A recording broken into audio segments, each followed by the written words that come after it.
I think there's a measure of humility within it, because with your hair, when you're allowing someone to be in your person, there's a sense of vulnerability because it takes so much time and gratitude for the person who is providing a service for you. Yes, it is costly, but if you actually think about the work that they are doing, it almost seems like not enough because of their time and their effort and the wear and tear on their body to provide this service. So I feel that if you can face it with that mindset and perspective, then it will be more of a rewarding experience. Yes, actually, because I feel that my hair journey has been unique, and I'm not sure if other people have experienced the things that I have. When you start off with longer hair, then the investment is much greater. Right. Yes. For your SisterLocks, yeah. Yes. So I was somewhere between 11 to 13 inches. So, I mean, that's some significant math.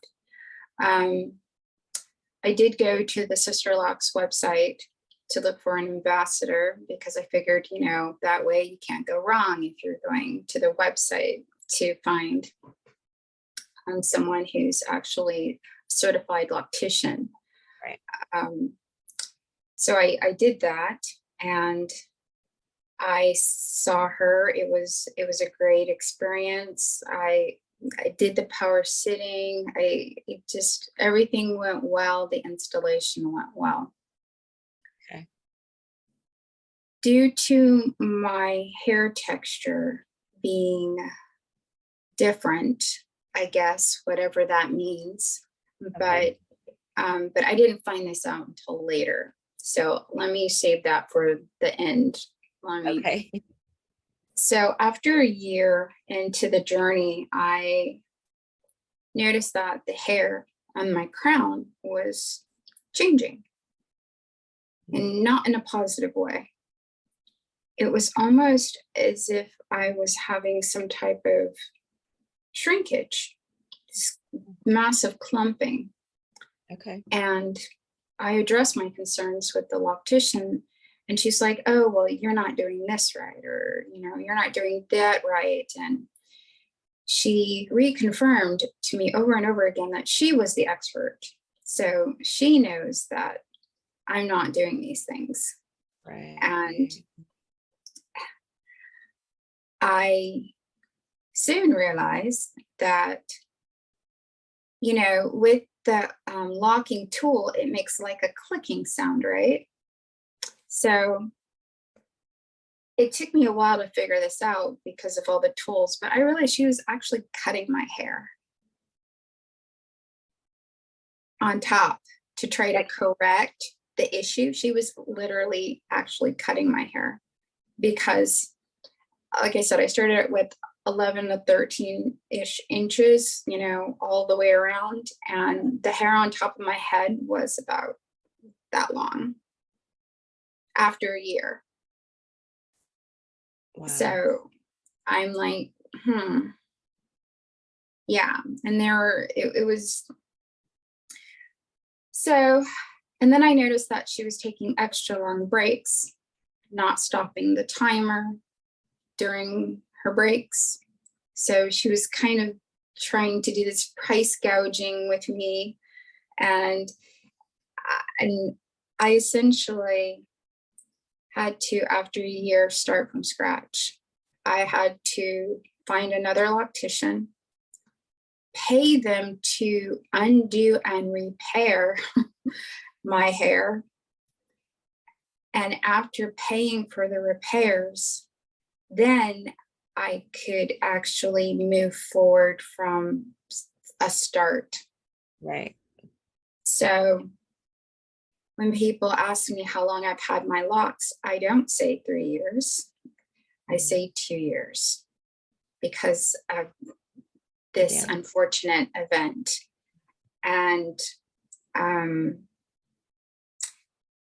yes, and it was actually through the inexperience of my expert original loctician that she didn't know how to fix the problem. My hair texture, the second loctician educated me that due to my hair texture being so much softer in different areas, Right. that it would take longer for my hair to lock. My hair still isn't 100% locked. Right. Even after all this time, there's still pieces not locked. And it actually completely will, like certain spots will completely unravel down to the root, and she has to relock it from, you know, and that's still happening. Yeah. And, but yeah, it was that coupled with the original loctician not knowing how to do the repairs as they were happening and to help that along, that caused the damage to be worse. So yes. Girl, I'm sorry. Yes. And then on top of that, then I'm dealing with my spouse who's like, oh my gosh, look at these costs. Yeah. Because now it wasn't, I mean, it was an investment to begin with, but I had to reinvest Right. with the repairs. And that was just like, yeah, that one was hard. Yeah. I can. Yeah. Oh my goodness. So I'm grateful for how my hair is now, but I'm very weary of finding locticians that I can trust with the timer. It's like almost like I need for them to have this like big screen timer that I can see them pressing pause on, so that I know that I'm not being overcharged, because I never get to see these things, you know, and I'm like, why is there no transparency in the cost? Yeah, you're telling me you're charging me so much an hour, but I don't get to see that. I know how long I've been here, but they have to take breaks to go to the bathroom. They have to take breaks to eat, and they just need to take breaks to break. Yeah. Yeah. So I don't know.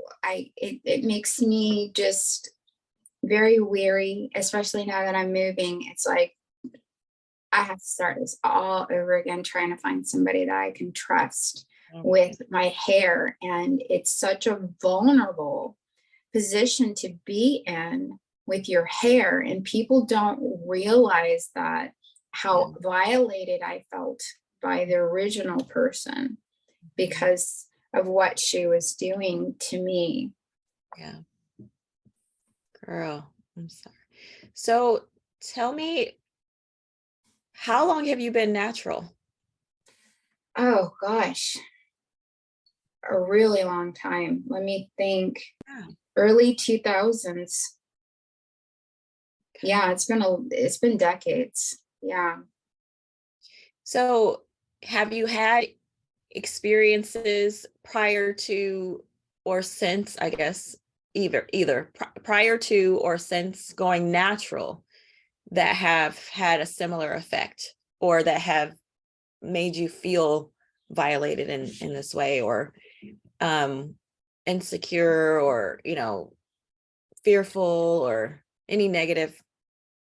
Well, not so much in the beautician or stylist sense. Yeah. There have been instances while going through school recently, while going through med school, because I did this towards the beginning of med school after my first semester. And I noticed that once I made the transition from natural curly to the locks, most of the Black and African Americans around me, they were like, wow, very nice. and the females were like, oh, wow, that's so cool that you're doing that. You know, that's almost like that's brave of you to make that transition, because it's such a commitment, and they just don't feel personally like they can commit to something so long term. And so it was more of a respect, you know. But I noticed that, and I thought about this because I knew I was going to be traveling out of state for externships, and I didn't want it to be about my hair. So I talked to my husband, and I said, you know what? While going on externships, I think I'll wear a wig. My hair wasn't as long as it is now, and I was like, yeah, I can do this. So before I started traveling, I started wearing the wig locally, just to get a feel for it, you know, before I left town. Yeah. And I noticed that the majority of my white classmates, they were like, oh, wow, your hair looks lovely. Oh my gosh. Over and over and over again. And I addressed that with my husband, and I said, you know, I think it's interesting, all this attention I'm getting while wearing this straight hair wig from this group of people. And the Black and African Americans, they knew I was wearing a wig because they wear wigs too all the time. So for them, it was just like, whatever, you know, she just did her hair different. It looks good, but there's no need to call attention to it. Right. So, but for, you know, my Caucasian classmates, for them, it was just like, we need to tell her how good she looks. It was like, we need to reinforce this. And I'm thinking, well, then maybe that's what I need to do when I'm traveling, so that the attention is on me and my character rather than my hair. So that's what I did. That's what I started off doing. And then I noticed that I was trying to conform, and this wasn't authentic for me. Yeah. I think that the areas where I did wear the wig, I felt like I needed to wear it there. So I don't regret wearing it where I did, the locations I went to that I did wear it. But after a while, you know, my husband, he's like, why are you wearing that wig? He's like, you don't need to wear it. And my husband, as a white male, telling me and reaffirming that this is not something I need to do. I don't need to please these people, that I'm enough as I am. I just quit. I quit wearing it. And he said, if they don't see you and like you for who you are and the hard worker that you are, then you don't need to be there. And I said, you're absolutely right. So I stopped. I stopped wearing the wig, and I never wore it again. Wow. What did that do inside you after you stopped wearing the wig? I felt liberated, because this is me. This is my authentic self. And otherwise, I wouldn't have committed to this being an outward expression of what I choose to express as beauty. Yeah. So, yeah. So take me back then to the decision to lock your hair. How did that come about? Well, thinking and talking, I thought, you know, with my lifestyle changing and being so busy and being in med school, it just seemed logical, even though it was already natural, it seemed logical to make the transition for maintenance, because just the daily routine to make yourself and my hair be, working with the curls, making sure that they're moisturized, and I'm not just putting up in a ponytail all the time as my quick and my go-to. And then the shampoo day, that's like a thing. It's a day. There's so much stuff that goes into that. And I thought, okay, if my hair is locked, I can still comb it, I can still style it, but I can literally shampoo, don't even have to worry about all that conditioner. I can literally shampoo and go. Right. I initially went natural because I liked the look of it, but I thought, my life would be so much simpler without the chemicals. I could just,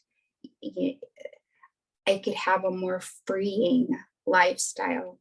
And it was freeing for me to go natural. But to me, this is that ultimate step of freedom, and knowing that I can have something that doesn't take the daily maintenance and still looks beautiful. So that's what made sense. Less hair products, because literally all I have is shampoo. And that's it. And there's no need for that. But I think in reality that the cost that it takes to retighten, it's just a shift of cost. I'm not saving any money. It's just a shift. Does your husband see that too, or is it still kind of a trying to understand? I think he sees it now, because at first all he saw was cost. And that's all he saw was cost. And every time we talked about my hair, it was just all cost and everything. But now we don't talk about the cost anymore. Now he looks at me and he says, "Oh, you're so beautiful. Your hair is so beautiful." And I love that. I find it, he loved my hair before, still sometimes he'll say, "I miss your soft fluffy." And it just endears my heart to know that as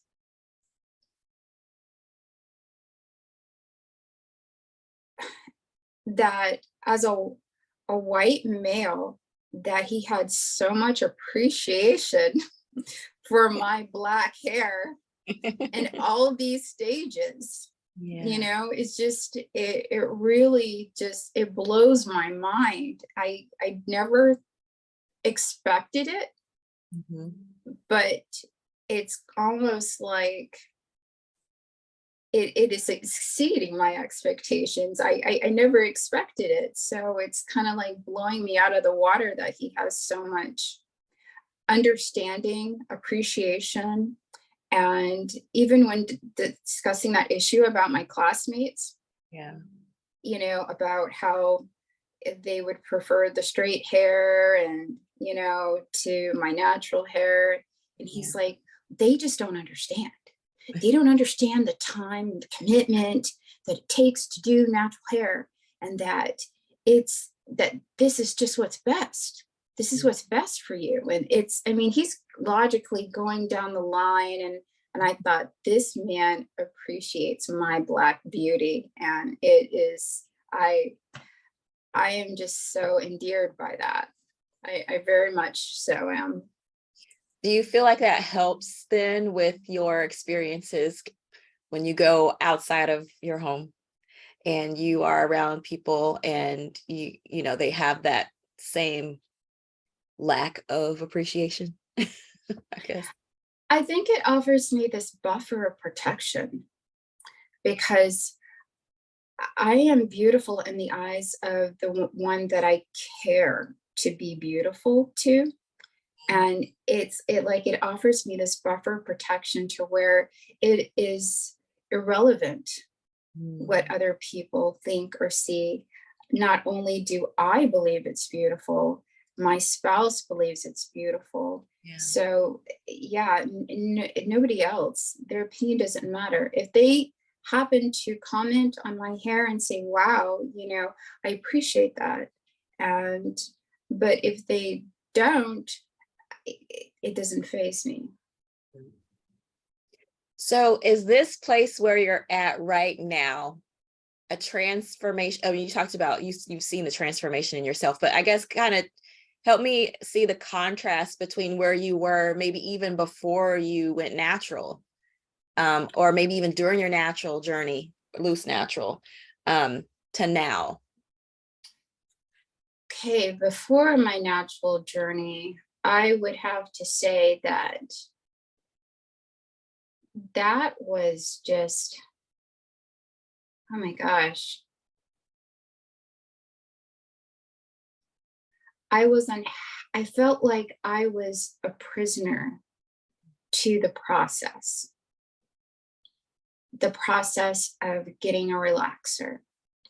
And you have, yeah, there's no other word for it. I felt like I was a prisoner to that process, that I wanted to get out but didn't know how to get out.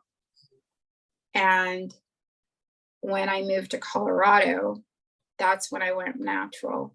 And because my hair just started falling out from the roots because of the climate and the altitude and the dryness. And I was just like, I was forced to make that change. I wanted to before, but it was just like, no, I don't know how to do that. I just, no. Yeah, right. And so I had the resources within a book that helped me to make a transition. And it was a local small business. A woman owned the company who sold her products there, and she wrote her book encouraging and geared towards people making that transition from the relaxer to being natural. And I'm so grateful for that. It was hard, but I'm like, I'm gonna be bald if I don't do something. So yeah, I think while I was there in Colorado, I think I only got my hair relaxed one time, and that was it. I quit after that. Yeah. Yeah. So in Colorado, that's when we met. Yeah. 2007. And I kept trying to think, like, how was she wearing her hair when we first met? I'm sure I had it just loose because I really didn't know anything else to do with it. So I always kept it just loose. Did you ever wear like a wig or a weave or anything in Colorado? Because it seems like I remember you having bangs, like straight bangs for some reason. And I'm like, but it must have been a very, very short period of time, because I've mostly remembered you being natural. Well, what I did was I cut my hair. And I did have the sewn in extensions while I was growing my hair out. Okay. So that might have been during that time. Okay. Yeah. Oh.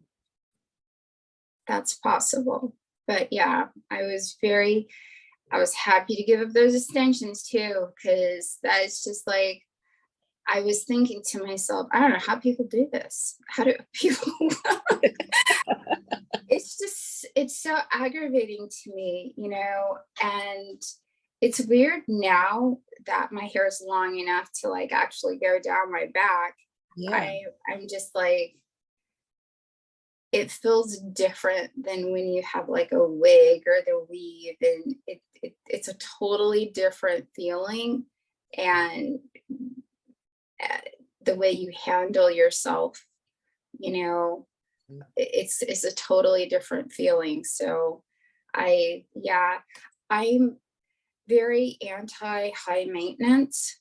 So doing the extensions was a lot of maintenance to me, and just it's no different than wearing a wig. It's just extra, you Yeah. know. Probably a wig would have been easier, but I don't know. Yeah, I was glad to get that up. So yeah. So what kind of support did you have around that time? Like as you were transitioning from relaxers to natural? I mean, the book, obviously. Yes, my mom thought I was crazy. Like I was just getting ready to pioneer into this unknown territory of wild wilderness. And she was just like, okay, you do you. I don't know what you're doing, but you do it. And my husband, or at the time, was I married? Yes, I was married for a short time. And um then he was supportive, and I remember after I stopped with the extensions and actually was natural, he was just all the time, ooh, this feels so nice, all the time. Yeah, like my hair was like his new blankie. So he always had his hands in my hair. He loved it. He loved it, and I didn't think that he would like it that much, but he loved it. So that was also a surprise. Yeah. So did you notice any, so now you talked about that buffer and how you don't really notice people and their reactions to you, but then were you aware, was it something you were thinking about? Like how did you go into the world?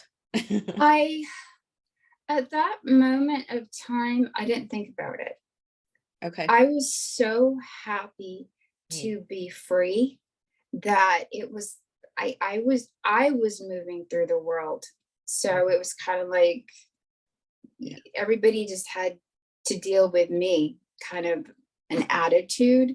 Mhm. It wasn't, I didn't care what other people thought at all.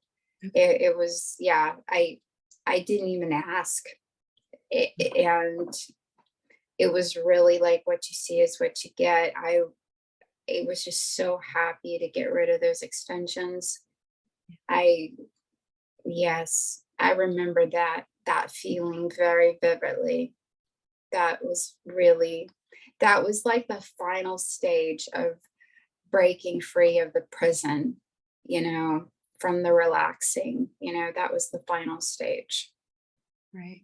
So tell me about your girls, because and them watching you go through this. Like, what was that experience like? Um, they were curious. They were curious. I did explain it to them, and interestingly enough, after, they didn't really pay any attention to my hair when it was relaxed. Mm. But once it was natural, it was the same thing as my husband. They were like, "Ooh, mommy, your hair's so soft," and they wanted to play all the time. They were giving me like scalp massages, and they were like, "Oh, mommy, can we moisturize your hair?" And I'm like, "Sure, yeah."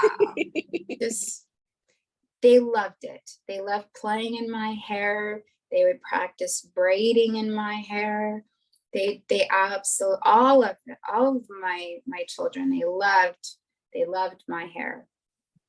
And that I thought was especially endearing because their hair was so much more wavy to straight, and to know that they had so much love, and even sometimes would say, "Oh, I wish my hair was like yours, mommy." That I thought was the sweetest thing ever. Mhm. Yes. Wow. So, man, but can I see your hair? Oh, sure. We take it down to see. There's a there. It's kind of, I'm just taking it down, but I mean, it's a Yeah. little wild and messy, but I don't know. Let me see here if you can kind of see it. It's like, if I can get a better view, it's about down to here, like right where the words are. And it, some pieces are a little bit longer, like, you know, this one's like going into the words here. Yeah. But yeah, it's nice, especially knowing I had to start over. And especially with the parts on top, to see that they've grown as long as they have. It took quite a while. Quite a while. I had to do the repairs took months because, I mean, just to make it affordable. And I had to pay for it in sections. So yeah. But it was worth the investment. Oh, for sure. I wouldn't. I'm so glad to be here. And there's this person that I follow on Instagram, and I see where she is, and it's like I remember when she was here. So I look at her and I see where I'm gonna be. Yeah. And so yeah, so her hair is actually like to her bra. I'm not quite there yet. I'm almost there, but I'm not quite there yet. It'll probably take me another year to get there. But yeah, it's interesting because every now and then I'll take like a selfie or something, and and I'll put it in like my family chat, and my kids are like, "Oh my gosh, your hair is so much longer." And I'm like, and it's nice to know that and to be able to see the consistent progress.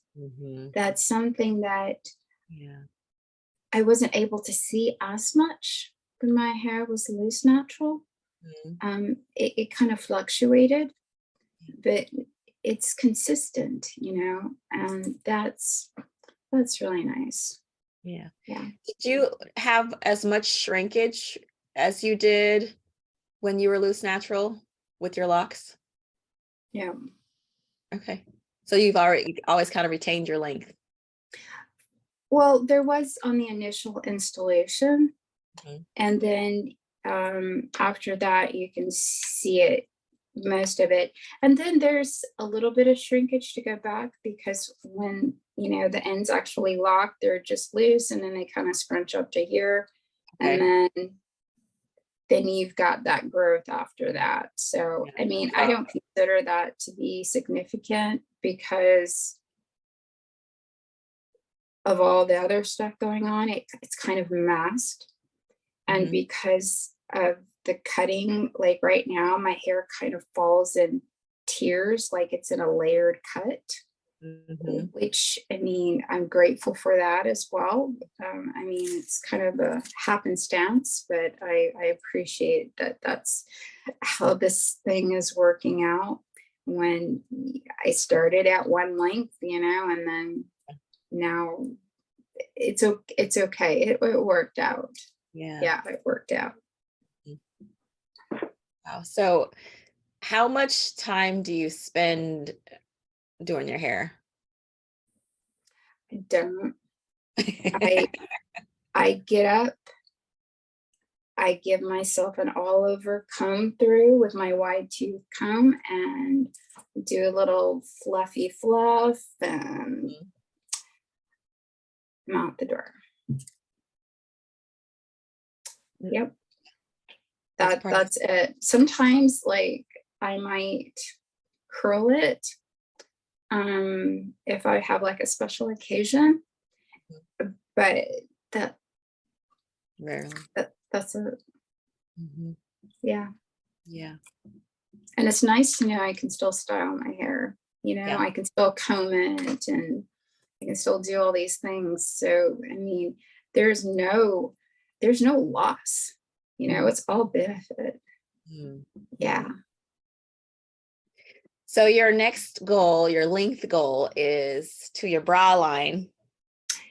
Yes. Right? Okay. I don't think I'll go much further past that because I have seen people with locks further, and they always have to wear their hair in a head wrap. And I may just mean, practical reasons, working in the medical field, I don't want to have my hair wrapped up all the time. Yeah. Okay. And then that will be like the new maintenance, is having to literally lift up my hair and wrap it up on top of my head. Yeah. And in those big head scarves. And I don't want to do that. So I'll keep it at like bra length and as the max length. And I'll just keep it trimmed at that point. Yeah. Mm-hmm. So how long do you think it'll take for your hair to fully lock all over then? I'm doing everything I can to just manually trying to get that nap to happen on the ends there and keep it twisted. And I may even do a little twist to try to put a knot in there myself sometimes, just anything to make it so that it doesn't unravel. But I can't prevent all of it. Yeah. But yes. And another thing that my loctician is very good at is that she told me, she's like, oh, if you ever lose a lock, just let me know and I'll just put it right back in.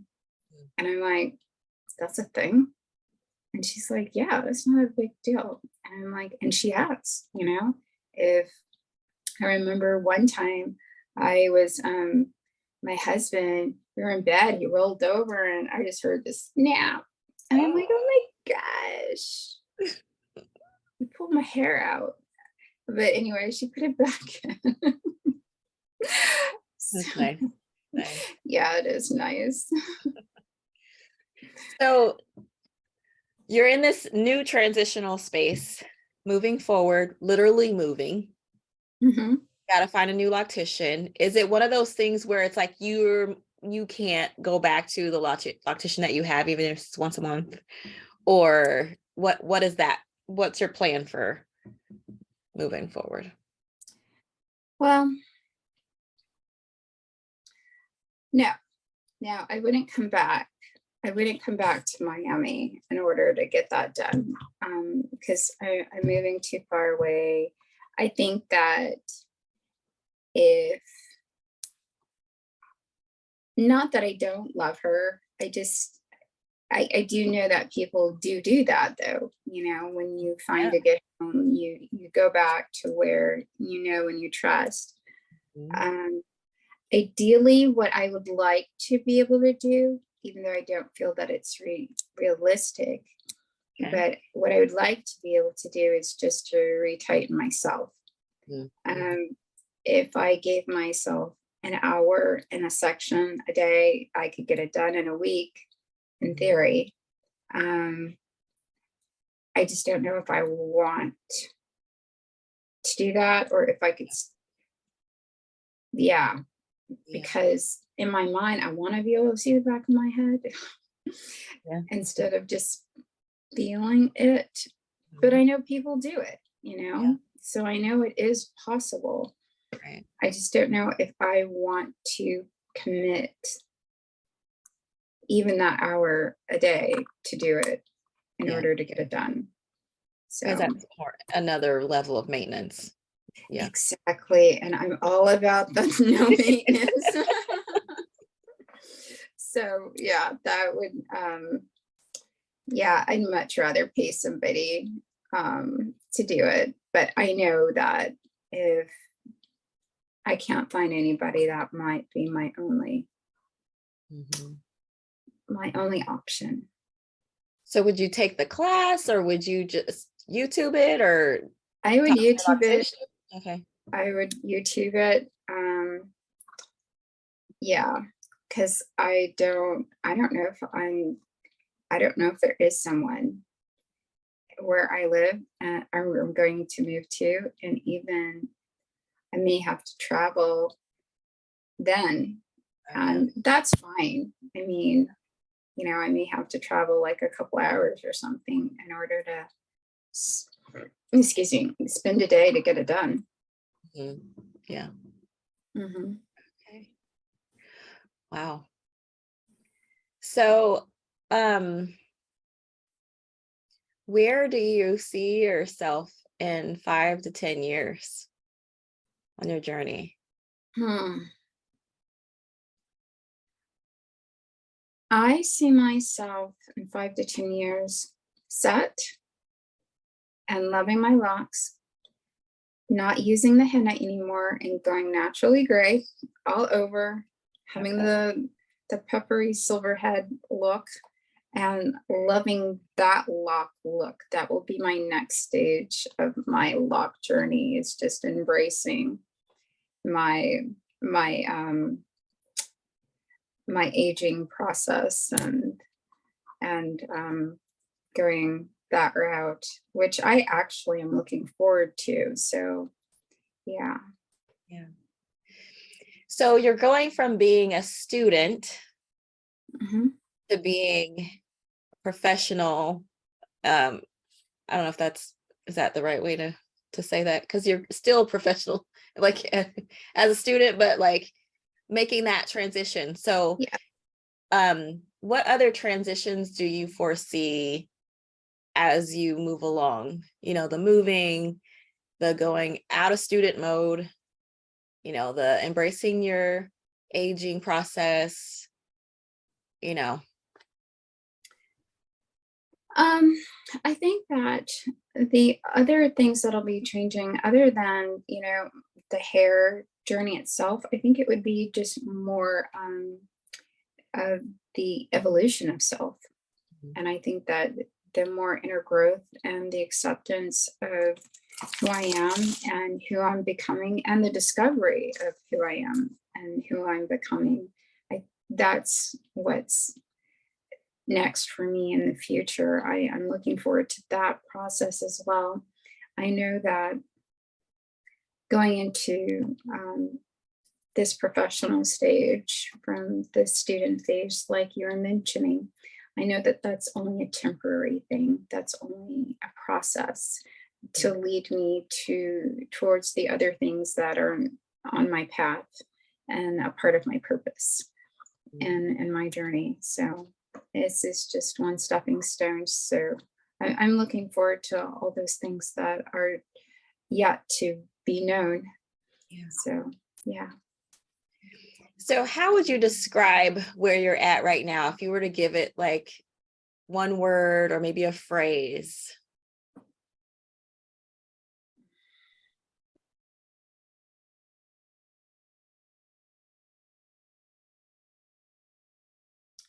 I would say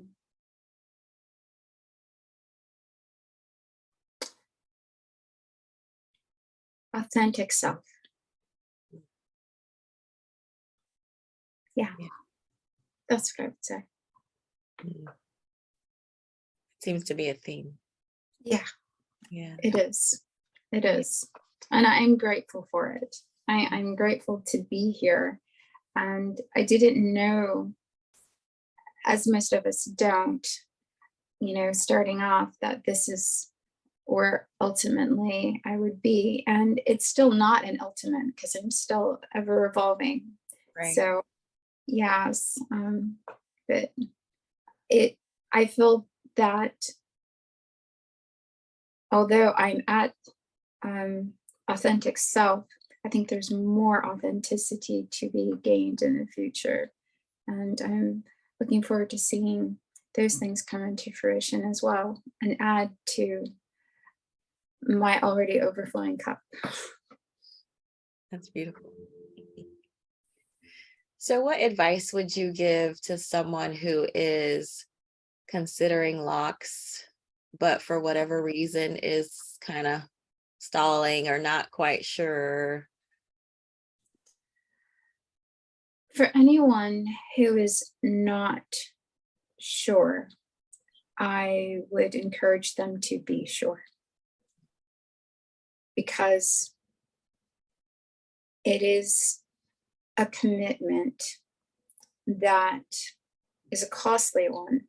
And if you want to back out of the commitment, you still can, but it would be still even at a greater cost financially.